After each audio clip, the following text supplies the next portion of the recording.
আহলে সুন্নাত ওয়াল জামাতের মানুষজন যখন মাজারের মধ্যে যায়, জিয়ারত করতে যায়, মাজারে যখন যায়, জিয়ারতের উদ্দেশ্যে যায়, নেকির উদ্দেশ্যে যায়, ফায়জের উদ্দেশ্যে যায়। কিন্তু বর্তমান বাজারে কিছু কাচ্চাপ বের হয়েছে, কিছু কাঠমোল্লা বের হয়েছে, মুখের মধ্যে দাড়ি আছে, মাথার মধ্যে টুপি আছে, দেহে লম্বা পাঞ্জাবি আছে, এরা ফতোয়া মেরে বেড়াচ্ছে।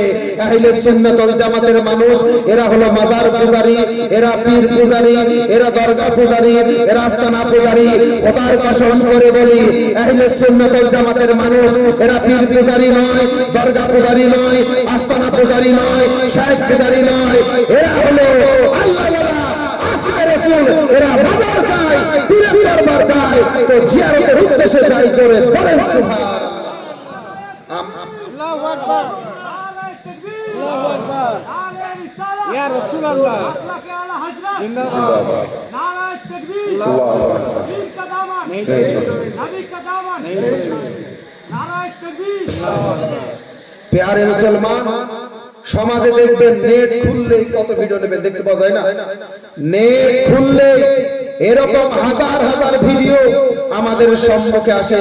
কিন্তু তাদেরকে আমি একটা কথাই বলতে চাই, তুমি আমাদেরকে পীর পূজারী বলে, দরগা পূজারী বলে, আস্তানা পূজারী বলে নিজের আখিরাতকে খারাপ করো না, নিজের কিয়ামতকে খারাপ করো না।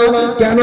আমার আল্লাহ রাব্বুল আলামিন বলেছে, পৃথিবীর মধ্যে যদি কাউকে তহমত লাগাও, কাউকে দোষারোপ করাও, কার উপরে যদি দুর্নাম লাগাও, কাল কিয়ামতের মাঠে আমি আল্লাহ রাব্বুল আলামিন তোমাকে জিজ্ঞাসা করব, এ আমার বান্দা বল, তোকে পীর পূজারী বলেছিলিস, দরগা পূজারী বলেছিলিস, আস্তানা পূজারী বলেছিলিস, সে কি পীর পূজা করেছিল, দরগা পূজা করেছিল, মাজার পূজা করেছিল? কাল কিয়ামতের মাঠে আমি পার হয়ে যাব।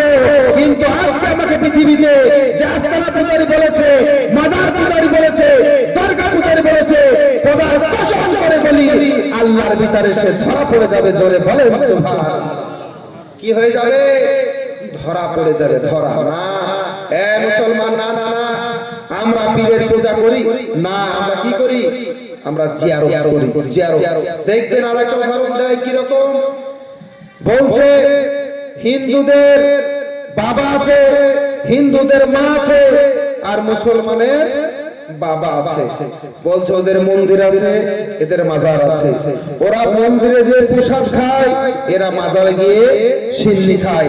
তো বলছে যেমন কাজ মন্দিরে হয়, তেমন কাজ কোথায়? মাজারে হয়। বলছে মাজারে আর মন্দিরে কোনো তফাৎ নেই। তাকে জিজ্ঞাসা করা হলো কি রকম? তো সে বলছে, হিন্দু ধর্মের ভাইরা তারা মন্দিরে পুজো করে, ঠাকুরকে দাঁড়িয়ে দিয়ে তাকে পূজা করে, আর মুসলমানরা দরগার মধ্যে মানুষকে শুয়ে দিয়ে, কবরের ভিতরে শুয়ে তারা কবরের পূজা করে। ওরা মন্দিরে পূজা করছে, এরা মাজারে পূজা করছে।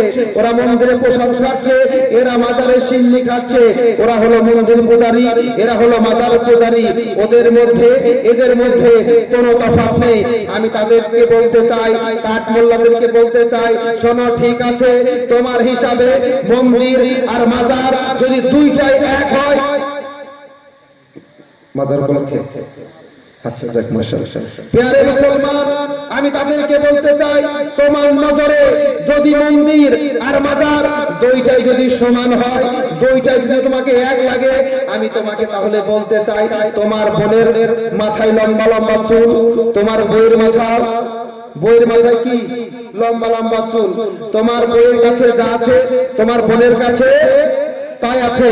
তোমার বোন সন্তান জন্ম দেওয়ার ক্ষমতা রাখে, তোমার বউ সন্তান জন্ম দেওয়ার ক্ষমতা রাখে। কিন্তু শোনো, বোনের কাছে সন্তান নেওয়ার উদ্দেশ্যে সহবাসের নিয়তে বোনের কাছে যাওয়া বিলকুল হারাম। একই নিয়তে যদি আপনি বউয়ের কাছে আসেন, জায়েজ হয়ে যাবে। যে কাজ বউয়ের সঙ্গে করা জায়েজ, বোনের সঙ্গে করা হারাম।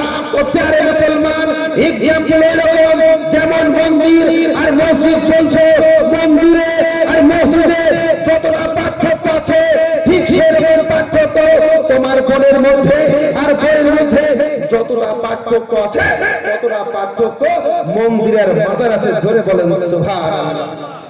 ওটাও মেয়ে, এটাও মেয়ে, দুটো মেয়ে নয়, এই দুটো মেয়ে নয়। কথা কি ক্লিয়ার বোঝা যাচ্ছে? এই বোনটাও মেয়ে, বোটা মেয়ে। বইয়ের কাছে যদি বাচ্চার নিয়তে যায় সেটা হবে বিলকুল জায়েজ। যদি একই কাজ বোনের কাছে যায় সেটা কি হবে? বিলকুল হারাম। দুটো মেয়ে নয়, দুটো তো মেয়ে, দুটোই মেয়ে। তো এদের মধ্যে যেমন আসমান জমিনের সম্পর্ক, আসমান জমিনের তফাৎ আছে, ঠিক সেরকম মাজার আর মন্দিরেও আসমান জমিনের তফাৎ আছে। প্যারে মুসলমান, যুক্তির ইসলাম চলে না, যুক্তির উপর ইসলাম টিকে নাই। হাদিস ও কোরআন দেখতে হবে। প্যারে মুসলমান, ইবনে মাজাহ শরীফের হাদিস